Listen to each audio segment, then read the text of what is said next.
I've been here before. I can manage it better now. Doesn't make me any less ambitious. This is the club that I want to be at, and I want to do the very, very best, because I know I represent the supporters, to drive the team and the club forward. I think every coach and manager will have a moment in the window where you are frustrated, because either you want to get players in so you can work with them and give them time, because I believe the culture here is just set up to coach players to be better and improve, so the quicker we can get them in, then of course the quicker the improvements take place. But unfortunately, we're not in total control of it. You're always reliant on the other club as well, and the other players. So sometimes you have to have that patience.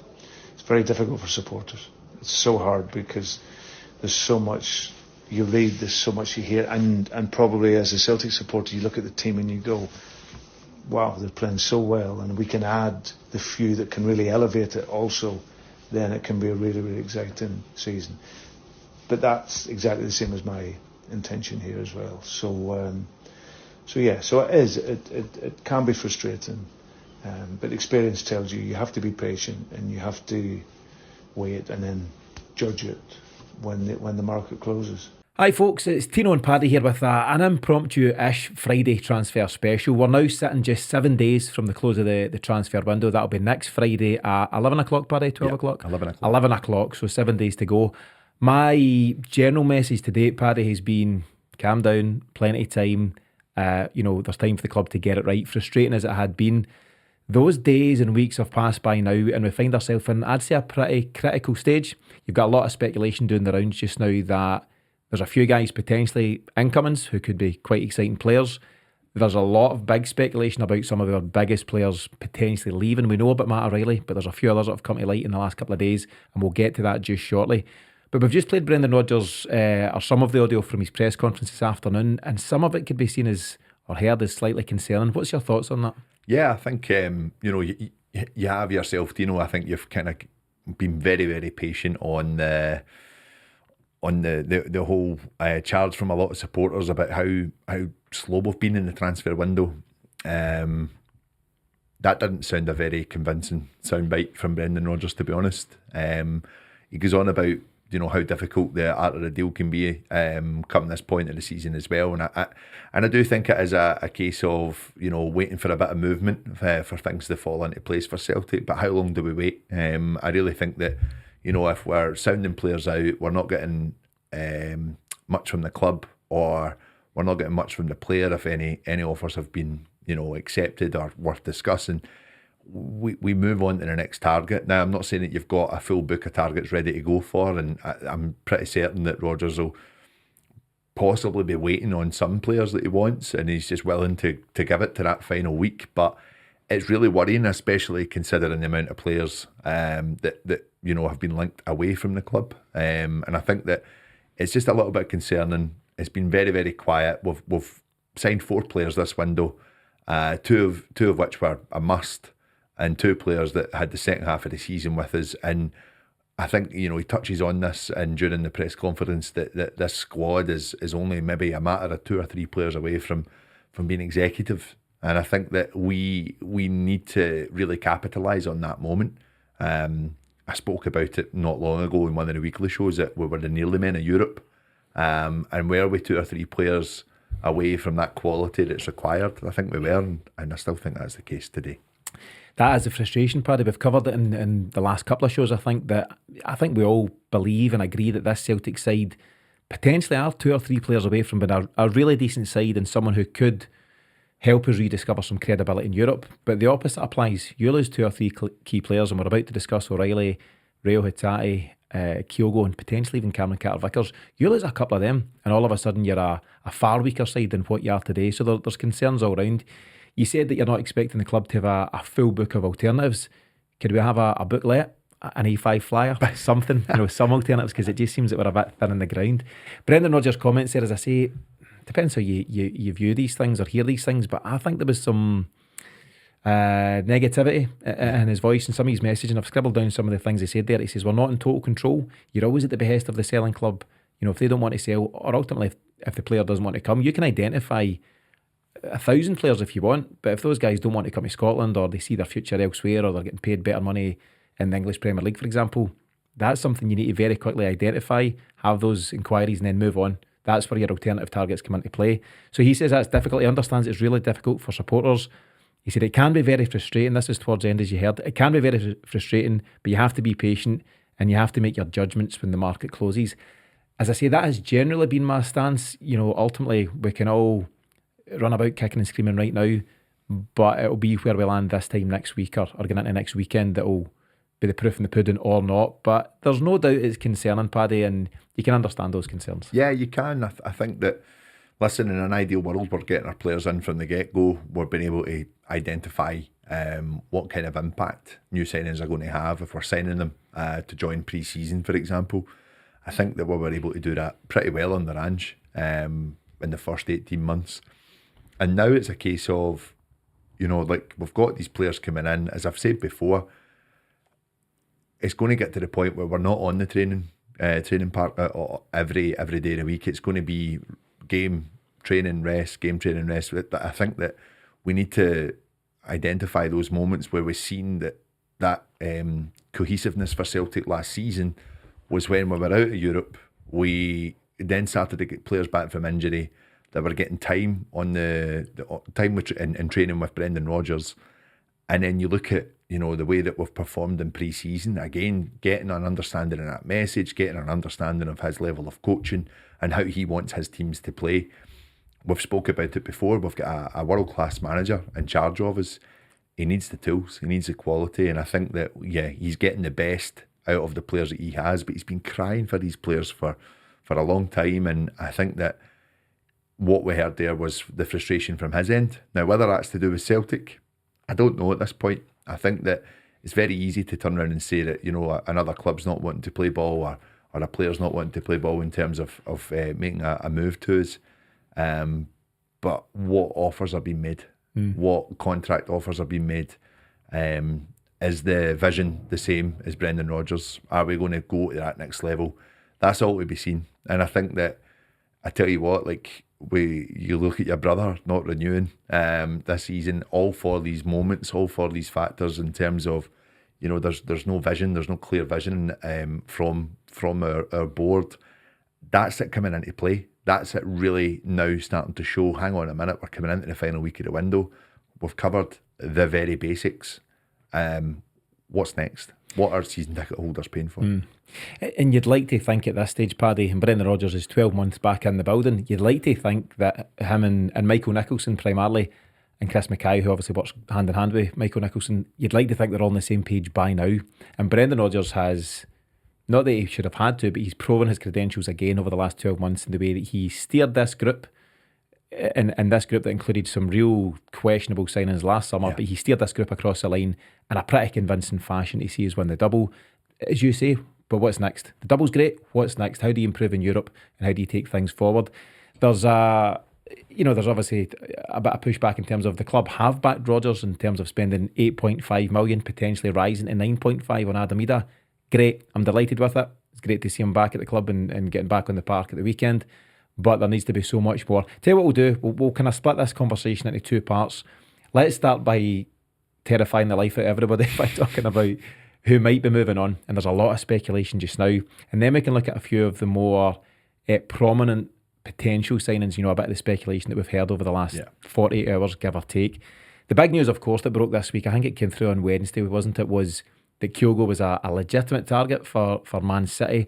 I think it was a fella, Sam Lee, on Twitter that broke the news, who writes he's the Man City correspondent for The Athletic. So there's a bit of credibility in there. You know, they wouldn't be throwing things out without any something behind it. What did you make of that one, first of all? I think it caught us all by surprise, but from my point of view, if he doesn't make the move to Man City, and Pep has, like all managers, said, we don't think we're doing anything else, but we might. You know, he's been a bit coy today. If he doesn't move to Man City, is the player all of a sudden now open to another move? Has his head been turned as well? I don't necessarily think that that's the case with Kyogo. I think that we've mentioned on our weekly show a few times that, we'll never say that he's going to be with us for next season until that transfer window shuts. I think he's a very, very talented player, and I think that we've kind of flirted each week leading into this season that there's the potential that a club could come knocking and a club could come and say here's £20 million, right? Now, looking at it from the outside, £20 million for a 29-year-old striker about to turn 30 with a dodgy shoulder is good business. And we look at what we're trying to do. The worrying thing is that do we replace him? I don't want to see him go. I think I've said many a time he's the best since Larsson. And I'm still worried about it. I think, like you say, I think Pep's quite coy in his comments, so I'm not fully confident about Kyogo staying at the moment. And the other thing is as well, we were haggling £4.5 million with Norwich. I think we were maybe at best going to maybe push up to 6 million, and all of a sudden the fee goes up to 8.5 million. Does that worry you? It does. We as a club are concerned over losing Kyogo? I think so. I think it links in with it. Okay. Hang on a minute, get him now. And I also think there's definitely evidence in trying out Maeda in that front position last Sunday. Yeah, clearly. Rodgers was also asked about, at what point, or is there a point where there's a cut-off, i.e., Matt O'Reilly at the moment is still a Celtic player, but he looks closer and closer to a move to Brighton. But if Brighton come in next Friday at 4 o'clock and say, right, we're going to pay the money, can Celtic do the business that late in the day? Does that just leave you with no option to replace these guys? And if we're talking about, this is arguably Celtic's 4 most important players. Maybe I'd Callum McGregor to the mix, but Kyogo, O'Reilly, Reo Hatate, Cameron Carter-Vickers, if you lose any of those guys at the 11th hour, it's a real tall order to replace. I could handle losing one of them. I think any more than that without replacements in place is very dangerous for our season. I take nothing away from the guys, trying to maybe break into the team, especially Bernardo, especially Odin Thiago home. Go and prove yourself, absolutely. But it breaks up what has been a very successful system for us over the last 2.5-3 seasons. I think for me, the thing with Kyogo leaving is Adam Idah I can definitely see doing a job for us as a number 1 striker. I wouldn't deny that, but we're now back to 1 striker again, and that's the bit for me where I think Celtic should hold their ground and say, hang on a minute, I get it, I understand why you want him, we understand that, but it's too late in the party for it. But the only thing is that then do you get an upset Kyogo for not being allowed to move? And I touched on it last week. He will be thinking about this stage of his career. Can I get that one move more higher to then actually just, accumulate as much as he can before he potentially goes down the route of going back to Japan and seeing out his career? It's a dream move. It's a dream move. I do think if he doesn't get it, he's quite happy to stay with us if City don't push the button on it. But it's a dream move for him. Do you know, he's got one last big move in his career, whether it's a Man City or otherwise. And actually, in the modern game, and though some traditionalists won't like it, Man City are one of, if not the biggest clubs on the planet. Yeah. And there's the prestige of going there. There'd be a lot of pride back home if Kyogo were to make such a move. He himself would, I'm sure he does okay at the moment, but he'd become a very wealthy young man as well. And he's got to think about his life and his future and what that all entails. So there's no doubt. City might have made an inquiry. Celtic might say it's 20 mil or bust, and they say we'll give you 15. We say no, and then have you got an unsettled Kyogo for the first half of the campaign? Possibly, and maybe that's just how football goes. You're right as well, though. We're trying to build something here at Celtic, or I'd like to think. Maybe we're not, who knows. I'd like to think we're trying to build something. But you've had Kyogo in the building for 3 years, which is good. Carter-Vickers signed at the same time, same window. Reo Hatate 2.5 years, Matt O'Reilly 2.5 years. And these guys, over that time, they didn't arrive as our main men, but very quickly became very important. And those 4 guys, amongst others, are so important to what Celtic are doing. But we understand the world of football and Celtic's place in the pecking order. And we also appreciate that Brendan Rodgers, as a coach, one of his key strengths is improving the players that he's got. I think all 4 of those players I've mentioned would improve again under Rodgers. And I think an Adam Idah gets better. And I think we can already see that Nicholas Kuhn gets better. And Paulo Bernardo and others. It could be a really exciting grouping. But to your point, I agree and accept that we can deal with losing one of them because that's part of it. But to lose more would just be a real disaster in this window.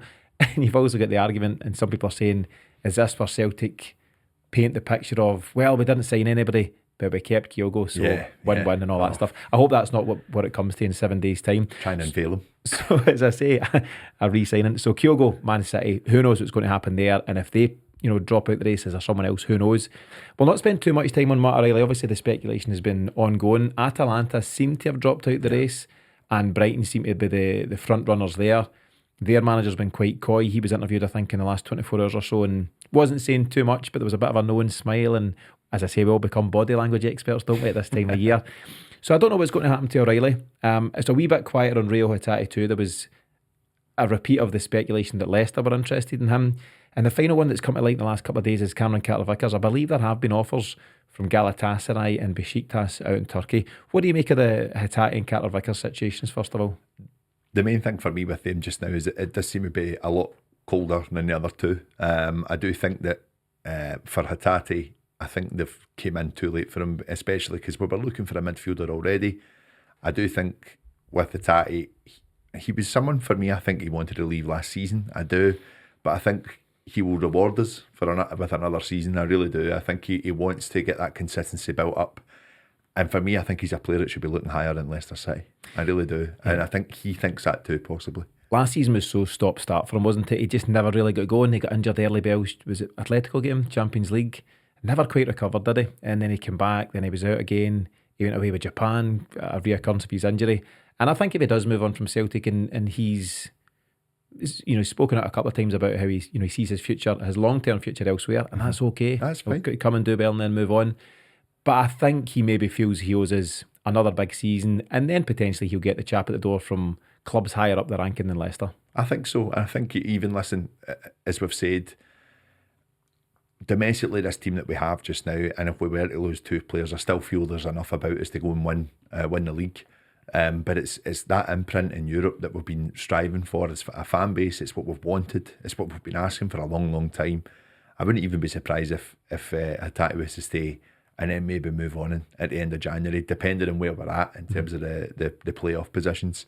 I feel that we can understand that. We can look at those moments and say, right, okay, that then gives us 6 months to identify a replacement if Celtic work like that. But I just feel, I've got a feeling he will be a Celtic player at the end of this window, as will Cameron Carter-Vickers as well. I think he's someone that he will hopefully want to remain fit for this season, and really be a massive player for us as well. He's, again, another player that's just at those moments out of the game through injury. Give him a full season. We worry about losing him next season, I think. And maybe so, but let's worry about that window when we get there. Please. We'll worry about this one in the meantime. So just to put you in the spot, Paddy, the four key players I've mentioned: Kyogo, O'Reilly, Reo Hatate, Cameron Carter-Vickers. Who stays, who goes of those four? I'd love to see, personally, I would love all four of them to stay, of course, but if we keep Kyogo and keep Cameron Carter-Vickers, I would be extremely happy. But I think that for me, it's unlikely we'll keep Matt O'Reilly. I'm very unsure about the Kyogo chap. I really am. Hatate. And I think we'll keep Hatate and Carter-Vickers. So you think we very possibly could see... I think O'Reilly's going. I think we he's agree going. on that? Yeah. Do you think Kyogo could join him? I still do. And it's not even... Listen, City have been vocal through their channels about Kyogo at this last minute of the window. If that move's not allowed to happen, who's to say Postecoglou's not looking at him? Who's to say that other teams don't think, hang on a minute, we'll pay 20 million and just get him? Yeah. Because... yes, there's the element of him going in and being back up to Haaland or being back up to their wingers. And I think he would be quite happy with that as well, to be honest, as I say, the wage he's going to pick up down there. Mm-hmm. But ultimately, it's then, Celtic have probably been the ones that have blocked this move if there is an offer made, which I think has happened. It's then up to, Kyogo, does he want to go? And what other teams sniff that blood? And just on that, just in terms of those other teams, clubs get desperate the closer the window comes up. I think, am I right in saying at the moment Liverpool have signed nobody, for example? Their fans are asking questions. Spurs Solanke didn't have a great start to the season the other night. Maybe they need a bit more firepower. Who knows, Paddy? But teams get anxious, fans get anxious, and some crazy moves are made in the final 48 hours. So let's see what happens there. Last question, I suppose, just before we move on to potential incomings. Being very genuine, very realistic, what Celtic players are not for sale at this moment in time? or are they always all for sale? I think if the offer's right, they're all for sale, Tino. Yeah. I really do. And my hope going out of this window is we keep the likes of, as I said, CCV, Alistair Johnston. I think that we're looking at a resurgent Nicholas Kuhn as well. Let's make sure that he's still there. I don't think he's going anywhere. Maeda's a worry as well. I sometimes just think that it just takes a club, by the way, the energy this guy will give you. I think any kind of bid could come in. The ones that are definitely going to be there is our captain, I think, is definitely one. And I don't see anyone coming in for Greg Taylor or Liam Scales at this point. I'd agree, and there's a confidence over Callum McGregor in his position at the club, and obviously the 4 new guys that have come in, the 2 goalies plus Adam Idah and Bernardo. I think they're safe for now, but you just never know. And I suppose that's where you find yourself. And as I say, some crazy stuff can happen the closer you get to the button on that transfer window. Let's look at a couple of the potential incomings. Before we get to them, my biggest concern, we're going to cover 3 guys in particular. My biggest concern is that, give or take, they're all midfielders or attacking players. You've mentioned Greg Taylor and Liam Scales, and we all have, at different times. And whether they're starters or not for Celtic, there needs to be at least genuine competition in that department, or those 2 departments. And we don't have any competition at this moment in time. We know that guys like Lager Bielka, Mike Nawrocki, Kobayashi's away. Others are getting moved on. So the backup centre-halves aren't there either. Stephen Welsh remains around at this moment in time, but there's been a bit of speculation on him. But are you concerned that the various names that are linked strongest or most strongly with Celtic, none of them are defensive players? Yes, but again, I think that's on the back of we need to get rid of players in order to bring them in. Maybe not so much in the left back side of things. However, hearing about Anderson potentially going out on loan makes me think that we will bring in a left back before the end of this window. But for the centre back positions, obviously Kobayashi's away. I think that if we get the move for either Nawrocki or Lager Bielka, then we see a rush. We've obviously been linked with Austin Terry. That's the defender. The defender from Sheffield United. And there's speculation that Mikey Johnson might go the other way. I've seen that. So there's hope on that move. But I do think it is a case of we've stockpiled centre halves. And we need to get rid of some before we bring anyone in. You never know when you might need a centre half. We've got 8 of them back there. Well, you remember that that's what brought Liam Scales in. We were at the very, very bottom of our centre half pit, and he came. Injury after injury. I'm going to catch just a few of the rumours. I'm just going to skirt over them just now. We're going to focus on a few of the potential incomings, but as I say, there's bits and bobs of news doing the round. So as mentioned, Mikey Johnson's been strongly linked with Sheffield United. He had a great season, or a great end to the season with West Brom in the Championship, so maybe he's found his feet there. So yep, he would potentially move down there. Bosun Lawal, as we know, he went to Stoke, couple of million for Celtic for that one. Kobayashi, that I mentioned, he's made a permanent move to Portimonense, which is in Portugal. I think. Near the Algarve. Oh, take your word for it. Toby Olubayemi, he's gone back out on loan. He's a goalkeeper. He's gone to Dunfermline on loan. Decent enough move. Where did Haksabanovic go? Was it Malmo? Yes, I believe you're right. He's away. He's very much a forgotten man. And the other rumours doing the rounds, out with the ones we've mentioned. Matthew Anderson, you mentioned. Reading are in for him on loan. Nawrocki may well be going back to Legia Warsaw on loan. Daniel Kelly, disappointingly, in my opinion, looks like he's going to make a move permanently to Millwall. And there's various other things doing the rounds. The 3 guys that I want to cover just now with you, Paddy, though, that might well be coming to Celtic. First of all, Mohamedou Diawara, if I've got that right. French Malian, 19-year-old, currently playing for Lyon. He's a central midfielder, 19 years of age, meets Celtic's kind of cliched profile almost, but there's a wee concern that he's just signed a new 4-year deal in the summer, I believe. I think they signed him. I think they signed him last year after leaving Paris Saint-Germain. He's started for them at the weekend, I believe, or it was involved in a game at the weekend, and I had a look online about him, and it looks like he's just signed a new contract in June for a 4-year deal. So I don't know about that one. And I know, and sometimes, unless it was a loan deal, and you would say no smoke without fire, but sometimes there is smoke without fire. It's what we've come to realise.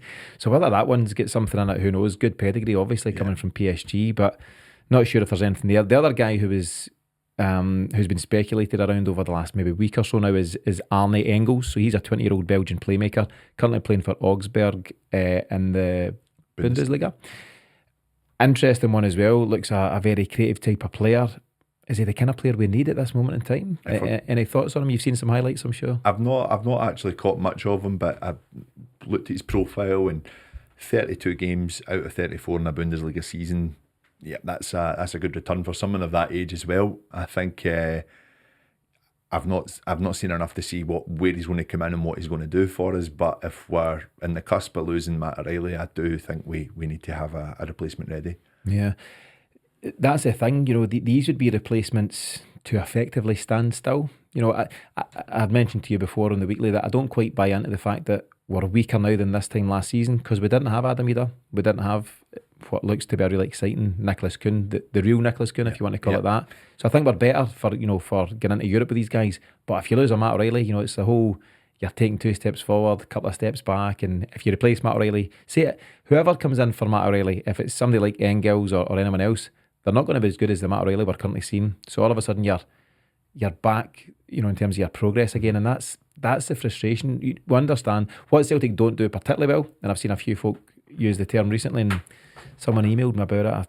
Apologies, I can't remember who it was, but succession planning isn't something we do particularly well. We accept we will lose talented players, but there needs to be someone ready to come in. I think Celtic done it pretty well with Alistair Johnson coming in for Juranovic, but that's one of the few examples I can genuinely think of in recent times. Yeah, I would agree. But listen, I think as well, as supporters, there will be players that will have met that, met the requirements needed, but it's just not worked out for them. We get that in football a lot as well. And I think for me, someone like Engels coming in, as I say, I don't think you just go about playing full seasons in the Bundesliga for no reason. I think it's a good standard, and who's to say that he doesn't unlock his potential coming here as well.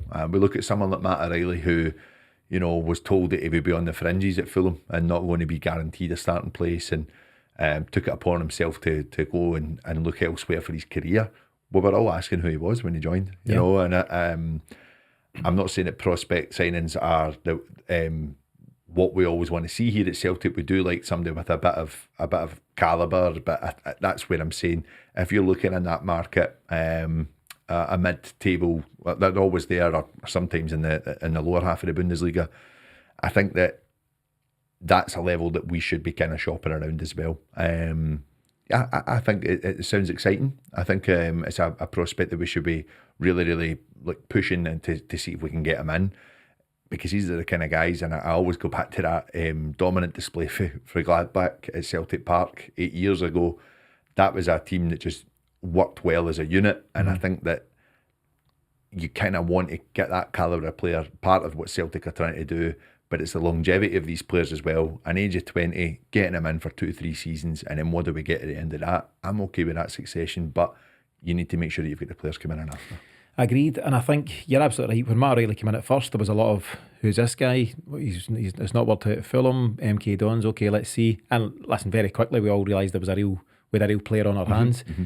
But Celtic, under the stewardship of Brendan Rodgers, who for the most part has full control of the football department, when do they sit down, Paddy, and have their half-season review and say, okay, who's likely to move on in the next window? They must have had discussions 6 to 12 months ago about the fact that Matt O'Reilly wouldn't be at Celtic forever. There's guys that that have got a few more years left at Celtic. Some guys are going to move on more imminently.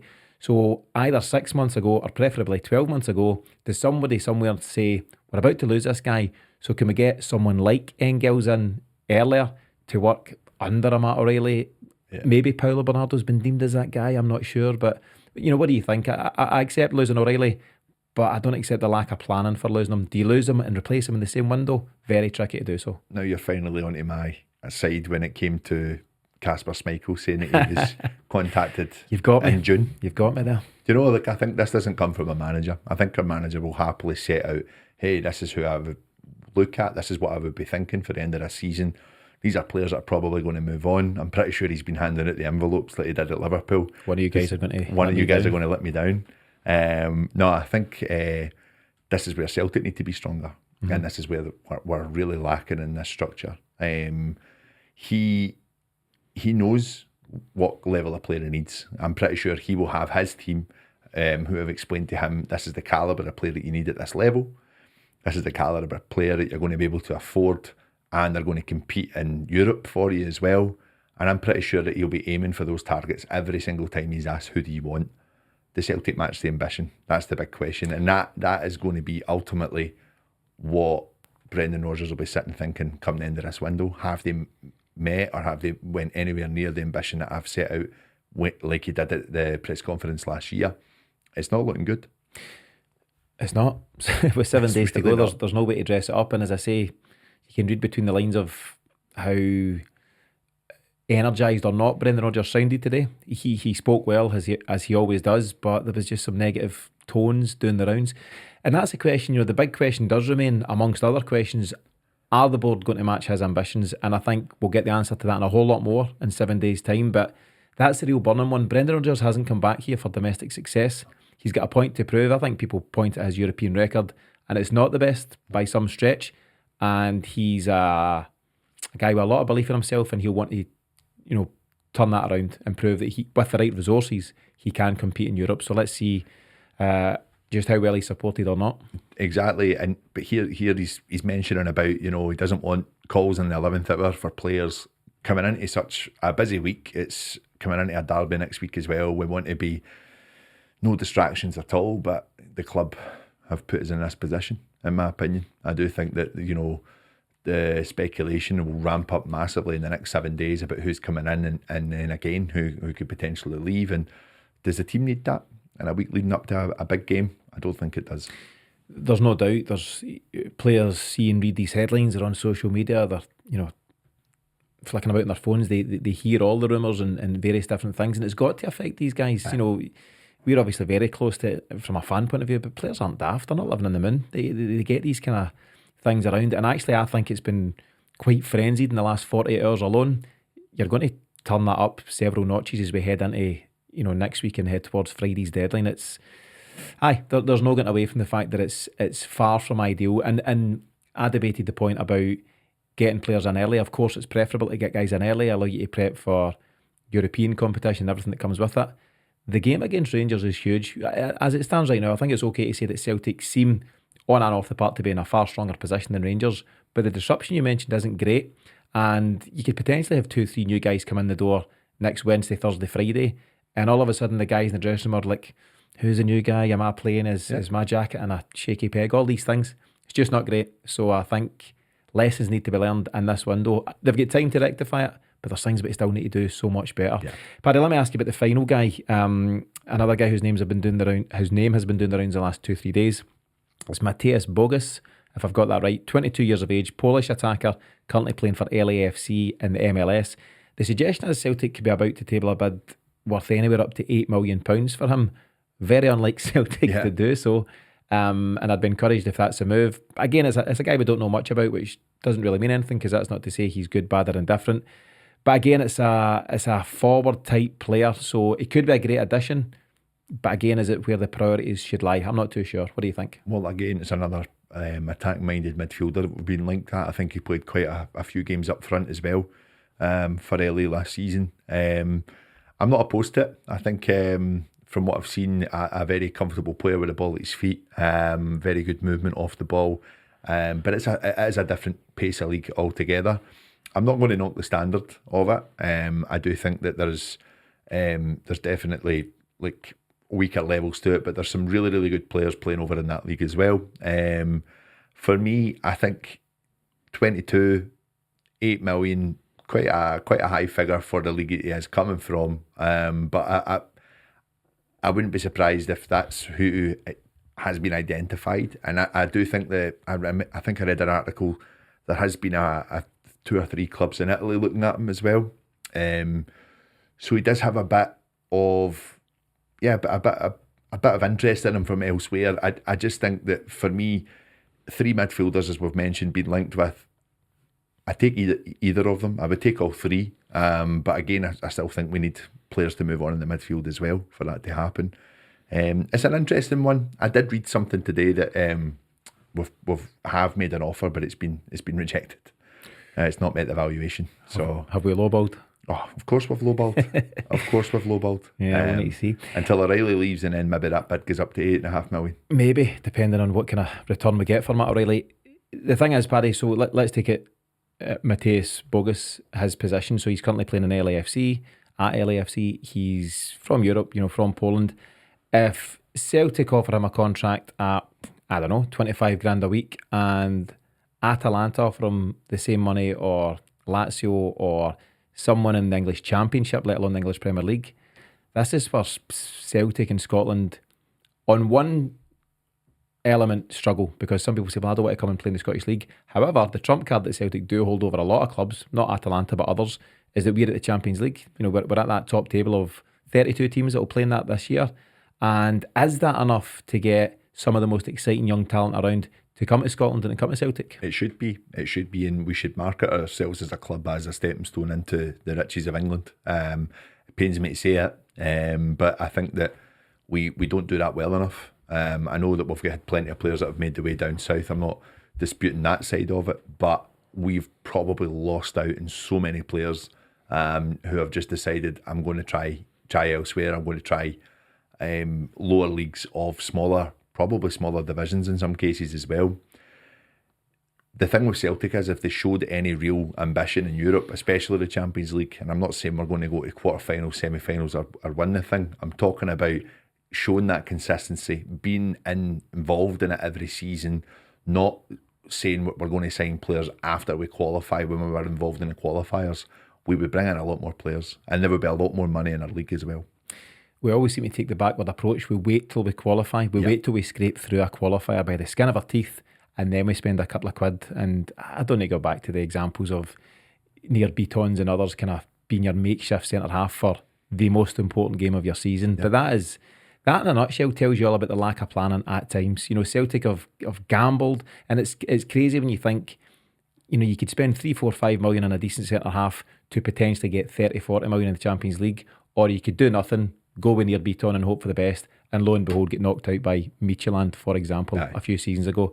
That's a frustration, Paddy, and I'm not convinced that we've learned from those failings, because they are failings if you fail to qualify.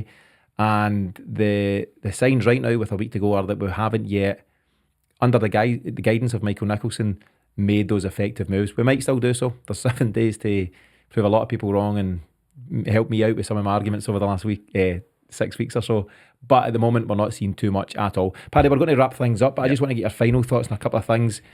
First of all, how optimistic do you feel or not for these remaining 7 days?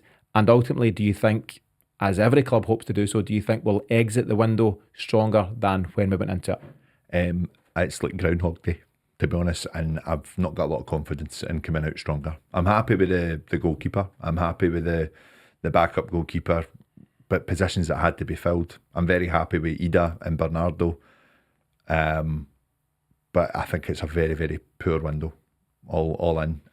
Prove me wrong, please. What was Brendan's term? Let me get it. You have to judge the window when the market closes. Let's come back here this time next week, you and I. We'll do our wrap-up. So obviously this is quite an impromptu transfer show, just based on everything that's going on. But I believe it's going to be a very busy time, Paddy, in and out potentially. So what we'll do is you and I will revisit this around about this time next week. The window closes, as Paddy confirmed at the start of the show, 11 o'clock next Friday, 30th of August. We'll be back around then, hopefully with some big news, but you never know.